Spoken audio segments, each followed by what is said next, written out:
The dark side of the Grimm fairy tales explore 6 sinister themes in his work you likely wouldn't find in a modern-day children's story. Premarital sex. In the original version of O Rapunzel, published in 1812, a prince impregnates the title character after the two spend many days together living in a joy and pleasure. O Hans Dumm, meanwhile, is about a man who impregnates a princess simply by wishing it. And in O the Frog King, a princess spends the night with her suitor once he turns into a handsome bachelor. The Grimm stripped the sex scenes from later versions of O Rapunzel and O the Frog King and eliminated O Hans Dumm entirely, but hidden sexual innuendos in O Grimm's fairy tales remained, according to psychoanalysts, including Sigmund Freud and Erich Fromm, who examined the book in the 20th century. Graphic violence. Although the brothers Grimm toned down the sex in later editions of their work, they actually ramped up the violence. A particularly horrific incident occurs in O the Robber Bridegroom, when some bandits drag a maiden into their underground hideout,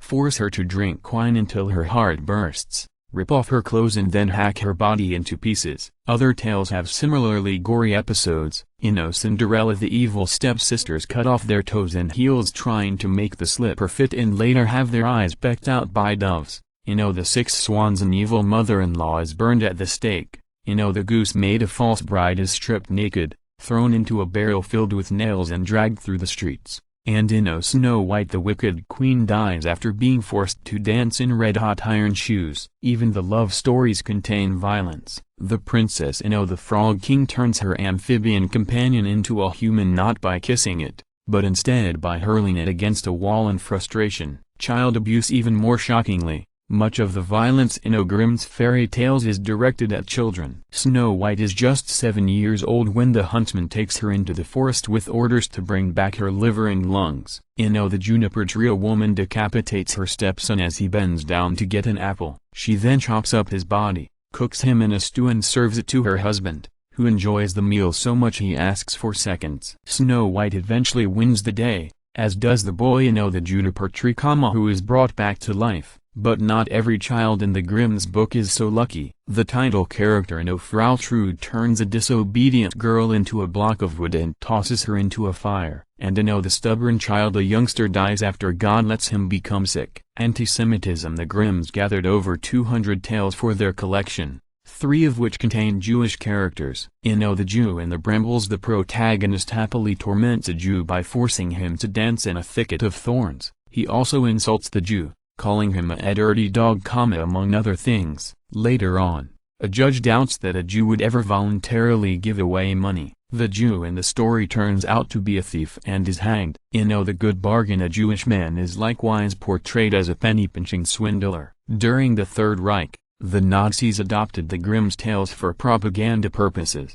They claimed, for instance, that Little Red Riding Hood symbolized the German people suffering at the hands of the Jewish wolf, and that Cinderella's Aryan purity distinguished her from her mongrel stepsisters. Incest. In O All Kinds of Fur, a king promises his dying wife that he will only remarry if his new bride is as beautiful as her. Unfortunately, no such woman exists in the whole world except his daughter, who ends up escaping his clutches by fleeing into the wilderness. While interviewing sources, the Grimms likewise heard versions of a different story, O the Girl Without Hands with an Incestuous Father. Nonetheless, in all editions of their book they recast this father as the devil. Wicked mothers. Evil step-parents are a dime a dozen in fairy tales, but the Grimms originally included some evil biological mothers as well. In the 1812 version of O Hansel and Gretel, a wife persuades her husband to abandon their children in the woods because they don't have enough food to feed them. Snow White also has an evil mother,